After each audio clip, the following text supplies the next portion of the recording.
একদিকে যখন দেশ জুড়ে চলছে ধর্মের হানাহানি, ঠিক সেই সময় উল্টো চিত্র ধরা পড়ল রায়গঞ্জ ব্লকের ছাতিয়ান মালঞ্চা গ্রামে। ছাতিয়ান মালঞ্চা গ্রামের বল্লাকালী পুজো এবার ৬ষ্ঠ বছরে পা দিল। ইতিমধ্যেই শুরু হয়ে গেছে মূর্তি গড়ার কাজ। ধর্ম যার যার, উৎসব সবার, কথাটির যথার্থতা লক্ষ্য করা যায় এই পুজোয়।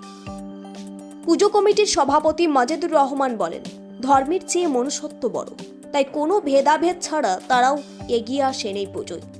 এমনকি শুধু এই পুজো নয়, এলাকার যে কোনো অনুষ্ঠানে জাতি ধর্ম বর্ণ নির্বিশেষে তারা একযোগে কাজ করেন বলে জানিয়েছেন তিনি।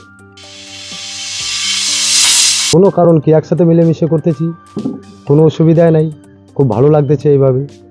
হ্যাঁ, কত বছর ধরে এই পুজো হয়ে? 5 বছর ধরে, 6 বছর হচ্ছে, 6 বছর ধরে, এই বছর দিয়ে 6 বছর আর কি। 6 বছর ধরে কি আপনারা এরকম হিন্দু মুসলিম একসঙ্গে পুজো করেন? একসাথেই আছে। এখানে 7 কাস্টেরই মানুষ বসবাস করি, 7 জাতের, ঠিক আছে। এখানে রায় আছে, বর্মন আছে, দাস আছে, রাজবংশী আছে, হ্যাঁ, বিহারিও আছে, নাপিতও আছে। এখানে আমাদের কোনো সমস্যা নেই, কোনো ঝোড় ঝামেলা গন্ডগোল কাচাল কিছুই নেই। আমাদেরকে খুব ভালো লাগে, সহযোগিতা করি, ওরা আমাদের সহযোগিতা করে, এই নিয়েই বসবাস করে চলতে হয় বা চলতেছি। এই 5-6 বছর ধরে মানে আপনারাই সব জাতি ধর্ম নির্বিশেষে হ্যাঁ, পুজোটা করছেন? জাতি ধর্ম নির্ভর করতেছি, কোনো অসুবিধা নেই। তারপরে পাশে একটা আরও আছে আমাদের চৈতন্য মালঞ্চার, তোমার ওই হাই স্কুলের পাশে বারোয়ারি ধাম, ওখানে দুর্গা পূজা হয়, সবাই মিলে করি, এক নাম হয়, সবাই মিলে করি, কালী পূজা হয়, কোনো সমস্যা নাই। আরও দক্ষিণ মালঞ্চা একটা গ্রাম আছে, আমাদের এই বুথে পড়ে ওটা, হ্যাঁ, ওখানে এক নাম হয়, বারোয়ারি পূজা হয়, কোনো সমস্যা নাই। সবাই মিলে এক মিলেমিশে করি, কোনো রকমের জাতি থাক, কোনো ভেদাভেদ হয় নাই। প্রেম ভালোবাসা নিয়ে আছি, চলতেছে, এইভাবেই থাকতে হবে, চলতে হবে। পাশে আরও গ্রাম আছে, একটা হরিক গ্রাম, ওখানে এক নাম হয়, কালী পূজা হয়, আমরা ওদেরকে দেখি, ওরা আমাদেরকে দেখে, এই নিয়েই চলি। কি হবে ওগুলা বিবাদ করে? এইভাবেই তো চলতে হবে, ওরা আমাদেরকে দেখবে, আমরা ওদেরকে দেখবো। এলাকার জনপ্রতিনিধি কল্যাণ কুমার দাস জানিয়েছেন,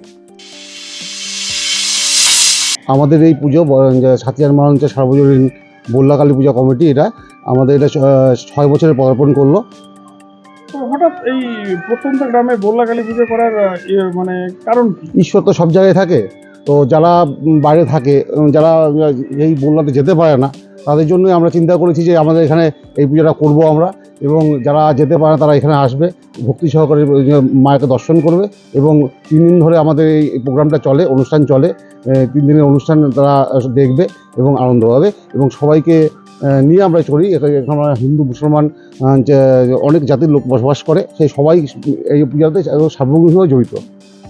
বলছি এবার তো পুজো বললেন 6 বছরে পড়ছে, তো বিগত দিনগুলোতে এখানে ভক্তদের সমাগম কিরকম হয়েছে? ভক্ত তো প্রচুরই হয়, এবছর আশা করছি আরও অনেক বেশি হবে, কারণ আমরা যে এবার চেষ্টা করছি বা আসবে আমাদের এখানে বিলুপ্ত বা হয়ে যাওয়া পুতুল নাচ, এবং থাকছে ভাওয়াইয়া গানের অনুষ্ঠান, এবং শেষ দিন মানে 3 দিনের দিন থাকছে আমাদের প্রসাদ বিতরণ এবং দিবারাত্রিব্যাপী বাউল উৎসব।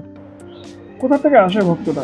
ভক্তরা আমাদের এই চারপাশ থেকে আসে। আমাদের এটা হচ্ছে বড়ুয়া অঞ্চল, যে আশেপাশে হচ্ছে বীরভই, পাশে হচ্ছে কালিয়াগঞ্জ বিধানসভা পড়ে গেছে, যে মালগ্রাম আছে, এইসব আশেপাশ থেকে লোকজন আসে, এবং রায়গঞ্জ থেকে প্রচুর ভক্তরা আসে। উত্তর দিনাজপুর থেকে সীমান্তের কথার বিশেষ রিপোর্ট।